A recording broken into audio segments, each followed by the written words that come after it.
ఇప్పుడు పవన్ కళ్యాణ్ టీజీ సీఎంగా వస్తే మరి బాబు గారి పరిస్థితి ఏంది? ఎందుకంటే టీడీపీ అది కూడా ఇక్కడ రివైవల్ అవ్వడానికి పునర్నిర్మాణానికి ప్రయత్నం చేస్తుంది. అది లోకేష్ గారు రీసెంట్ మహానాడులో కూడా చెప్పడం జరిగింది. మరి పవన్ కళ్యాణ్ జనసేన ఇక్కడికి వస్తే మరి టీడీపీ కాంపిటీషన్ అనుకుంటుందా, సపోర్ట్ చేస్తా అంటే?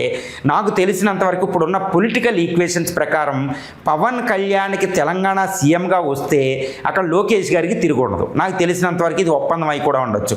కాబట్టి సిబిఎన్ చంద్రబాబు నాయుడు పవన్ కళ్యాణ్ తెలంగాణ రాజకీయాల వైపు తెలంగాణ సీఎంగా వస్తే ఆయనకి సిబిఎన్ పూర్తిగా 100% సపోర్ట్ చేస్తున్నారు అనేది నాకు అర్థమవుతుంది. ఎందుకంటే అక్కడ లోకేష్కి తిరిగి ఉండదు.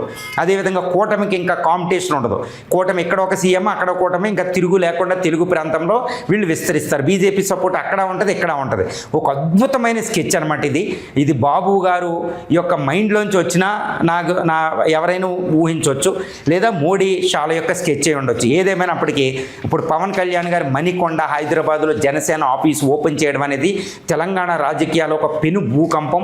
ముఖ్యంగా కాంగ్రెస్ అనేది ఆందోళనలో ఉంది. కాంగ్రెస్ మినిస్టర్లు భయంకరంగా విమర్శిస్తున్నారు. కవిత అయితే ఈయన మీద దేశద్రోహం పెట్టండి, ఈ యొక్క టీఆర్ఎస్ సేన అంటూ ఆవిడ కూడా ఒక పొలిటికల్ పార్టీ పెట్టి ఆవిడైతే దేశద్రోహం పెట్టండి. ఎందుకంటే ఇది ఏర్పాటువాదం.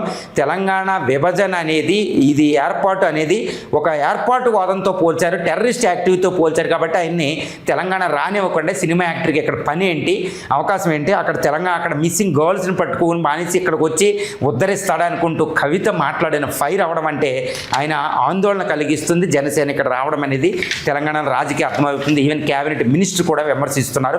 కాకపోతే బీజేపీ దీన్ని స్వాగతించడం, టీడీపీ మౌనంగా ఉంది. కానీ వ్యూహాన్ని అమలు జరుగుతుంది. అంటే చాలా పెద్ద స్కెచ్.